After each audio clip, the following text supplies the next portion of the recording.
Hello traders, hope सभी की trading अच्छी चल रही होगी। तो जैसे कि आप देख सकते हो, एक और प्री मार्केट एनालिसिस वीडियो में यहाँ पर आप सभी का स्वागत है, जहाँ पर हम कल के लिए pre market analysis as well as levels या फिर प्राइस एक्शन सिनारियो सब चीज़ें वन बाय वन डिस्कस करने वाले हैं। ओके, तो सबसे पहले आ जाते हैं बैंक निफ्टी निफ्टी पर, और निफ्टी के डेली चार्ट्स पर थोड़ी बहुत चीज़ें समझने की कोशिश करते हैं। थोड़ा सा इंटरेस्टिंग सिनारियो लग रहा है।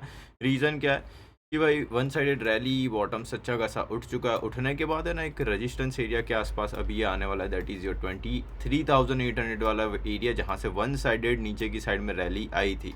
तो कहीं ना कहीं हमारा प्राइस हो सकता है कि 23,800 के आसपास कल जाए, या फिर ऊपर की साइड में हमारे पास आज इफ क्लोजिंग दिखे तो 23,658 है। तो 150 पॉइंट की जगह ऊपर हमारे पास अभी भी है, तो 150 पॉइंट ऊपर जा सकता है और वहाँ से फिर ये रिएक्शन लेना स्टार्ट कर सकता है, या तो फिर ये एक बार के लिए ये लेवल को तोड़ने की कोशिश करे और उसका फेक आउट दिखाए, और नीचे की साइड फिर से ये 23,500 वाले एरियाज एज वेल एज ये जो भी छोटे छोटे गैप्स ये नीचे की साइड बना रहा है, ये गैप फिर फिल करने आ सकता है। इस तरीके से कुछ सिनारियो हो सकता है, यानी कि थोड़ी बहुत फॉलोअप बाइंग और वहाँ के उसके बाद फिर प्रॉफिट बुकिंग स्टार्ट होगा, ऐसा अभी के लिए लग रहा है। रीज़न क्या है कि भाई ऑलरेडी हम जहाँ से प्रॉफिट बुकिंग एक्सपेक्ट कर रहे हैं, लाइक 23,230 वाले एरिया ऑलरेडी टूट चुके हैं, या तो मार्केट ऑलरेडी थोड़ा सा ओवरबॉट हो चुका है। अभी इतना ज़्यादा ऊपर आके बोल सकते हो कि अग्रेसिवली शॉर्ट करना भी मज़ा नहीं आएगा। एक बार के लिए कंफर्मेशन का वेट करेंगे। 23,800 से शॉर्ट बोल सकते हो कि होता है, नीचे की साइड रिजेक्शन लेता है नहीं लेता, उसके बाद फिर शॉर्ट करने का सोचेंगे, अभी नहीं करेंगे। ठीक है, तो थोड़ा सा वेट एंड वॉच वाला सिनारियो है। 23,800 आपका मेन रेजिस्टेंस एरिया होगा, ये हमारा मेक और ब्रेक एरिया है। ठीक है, 23,800 ये टूटेगा तो ही ये 24,200 24,200 तक ऊपर की साइड में आता हुआ दिखेगा, और उसके ऊपर फिर 24,500 इस तरीके से बोल सकते हो कि लेवल्स आपके ऊपर की साइड में खुलते हुए जाएंगे। ठीक है, तो नीचे की साइड सपोर्ट की बात कर ले तो 23,500 आपका सबसे पहला सपोर्ट एरिया होगा। देन गैप फिलिंग वाला एरिया वो भी आपके लिए सपोर्ट का काम कर सकता है, और उसके नीचे फिर मेन सपोर्ट की बात करें तो 23,230। ओके, तो बड़े लेवल पे इस तरीके से बोल सकते हो कि, या फिर बड़े टाइम फ्रेम पे इस तरीके से बोल सकते हो कि सिनारियोज दिख रहे हैं।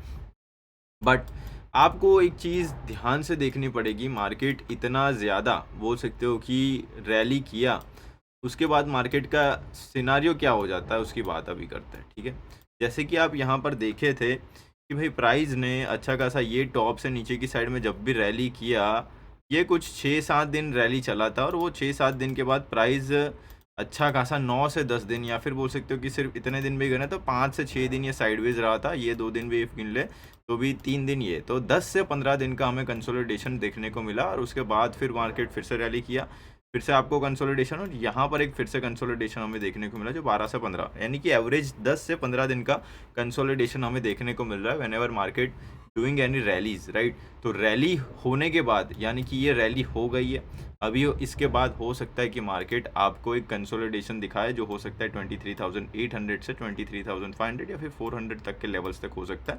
ये हो सकता है 8 से 10 दिन या फिर 6 से 10 दिन चले, और वहाँ के बाद आपको फिर से एक छोटी सी नीचे की साइड की डायरेक्शन है, फिर ऊपर की साइड की डायरेक्शन कंटिन्यू होती हुई दिखेगी। ठीक है, तो इस तरीके से थोड़ा सा व्यू बनाइए। इंट्राडे के लेवल्स थोड़े से समझ लेते हैं कि भाई क्या कर सकता है ये इंट्राडे में। तो देखिए, डे हाइस के आसपास क्लोज कर रहा है, कुछ भी क्लोज कर रहा है, ये गैप अप ही खुल रहा है। ठीक है, तो गैप अप खुल के आपको डिप बोल सकते हो कि पहले मिल रहा है, और डिप पे फिर बाउंड डिप सिनारियो चल रहा है जो पूरा दिन फॉलो हो रहा है। तो इसी स्ट्रेटेजी को आप कल के दिन में भी फॉलो करिए, कोई दिक्कत लग नहीं रही है कल। बट थोड़ा सा गैप डाउन खुल के 23,550 23,500 के आसपास सपोर्ट लेता है, ये सबसे बेस्ट बाउंड डिप सिनारियो होगा, जो फिर से हमें ऊपर की साइड 23,680 तक या फिर डे हाइस तक लेके जाएगा। तो फ्लैट टू नेगेटिव खुलता है, सबसे बेस्ट बाउंड डिप सिनारियो होगा। ट्रैपिंग की बात करें तो फ्लैट या फिर flat to positive gap up खुलता है, तो ये सबसे बकवास और ट्रैपिंग वाला सिनारियो होगा, जहाँ पर कॉल वाले सी बायर्स ट्रैप होते हुए आपको दिखेंगे। ठीक है, तो उसके लिए थोड़ा सा आप संभल के रहिएगा। ऊपर की साइड लेवल्स ऑलरेडी आपको बता दिया, 23,800, 24,000, 24,200 इस तरीके से ऊपर की साइड में लेवल्स खुलेंगे, और नीचे की साइड में 23,500, 23,230 इस तरीके से लेवल्स आपको खुलते हुए दिखेंगे निफ्टी 50 में।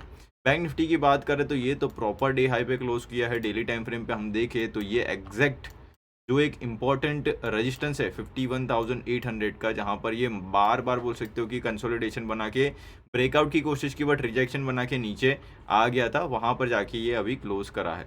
देखने जाए तो एक 52,200 के आसपास का एक गैप फिलिंग एरिया अभी भी पेंडिंग है ऊपर की साइड में। हो सकता है आने वाले टाइम में आपको ये वाला गैप ऊपर वाला जाए फिल करने के लिए, तो वो चीज़ दिख सकती है। और तीसरी 53,000 वाला साइकोलॉजिकल एरिया, ठीक है। तो हमारे पास रिस्पेक्टिवली 3 एरियाज़ हैं अभी जहाँ पर ये ट्रेड कर रहा है। 51,800, 51,800 टूटा तो 52,200 गैप फिलिंग एरिया, और उसके ऊपर 53,000 का साइकोलॉजिकल एरिया, ये आपके रेजिस्टेंस होंगे आने वाले टाइम में।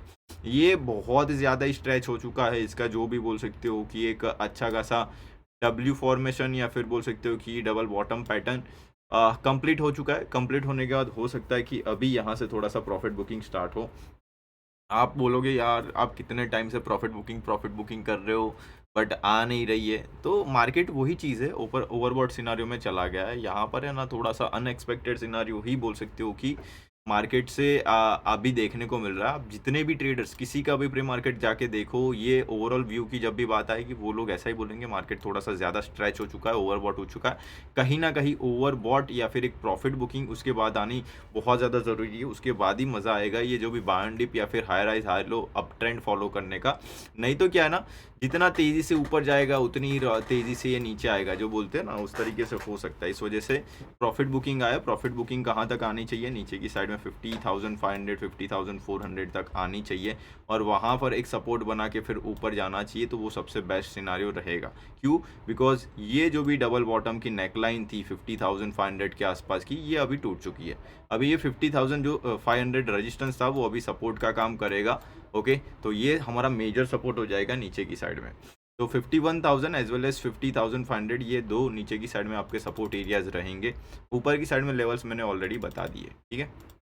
तो जैसे कि मैंने कंसोलिडेशन एरिया बताया कि भाई 8 से 10 दिन कंसोलिडेशन चलता है, वो चीज़ हुई तो बहुत ज़्यादा दिक्कत हो जाएगी, सभी लोगों को याद रखना। क्योंकि ये जो रैलीज चल रही है उसमें पैसा तगड़ा तो बन रहा है, बट ये जब भी कंसोलिडेशन करेगा तो वहाँ पर लोग तगड़ा पैसा घुसाएंगे भी। तो ऐसा नहीं होना चाहिए प्रॉफिट हो गया उसको आप गवा बैठो, तो उसके लिए थोड़ा सा संभल के ट्रेड करिएगा। प्राइस ऊपर की साइड 51,800 के आसपास क्लोज करिए। ट्रैपिंग की बात करें तो गैप अप या फिर फ्लैट टू पॉजिटिव रहता है, तो ऊपर की साइड में ट्रैपिंग हो सकती है। थोड़ा सा संभल के ट्रेड करिएगा। कॉल साइड में ट्रैपिंग होना थोड़ा सा भी लाजमी हो जाएगा, क्योंकि ओवरबॉट सिनारियो या फिर बहुत ज़्यादा बुलिश सिनारियो है, तो रिटेलर्स ज़्यादातर कॉल साइड बैठेंगे, और रिटेलर्स जहाँ पर बैठेंगे उसी साइड ट्रैपिंग होगी। तो उस वजह से थोड़ा सा संभल के ट्रेड करिएगा। ऊपर की साइड में ऊपर थोड़ा सा और जाता है तो 52,000 और 52,400 200 जो भी लेवल्स आपको ऊपर की साइड में बताए हैं, सभी लेवल्स आप ध्यान रखिए, रेजिस्टेंस की तरह काम करेंगे। 52,200 आपका नियरेस्ट टारगेट एरिया होगा। इफ़ ये 51,800 के ऊपर भी सस्टेन हो जाता है तो इसके ऊपर थोड़ा सा अभी के लिए फॉलोअप के लिए मत जाओ, थोड़ा सा बोल सकते हो कि हॉल्ट करो, या फिर मार्केट का हॉल्ट होने दो, उसके बाद ही जाएंगे तो ज़्यादा बेहतर रहेगा, नहीं तो ट्रैप हो जाएंगे, ठीक है। नीचे इफ़ ये फ्लैट टू नेगेटिव रहा तो प्राइस है ना थोड़ा सा ड्रैग होके 51,500 फर्स्ट टारगेट एरिया, और उसके नीचे आया तो 51,000। इस तरीके से आपको नीचे की साइड में टारगेट देखने को मिल सकते हैं।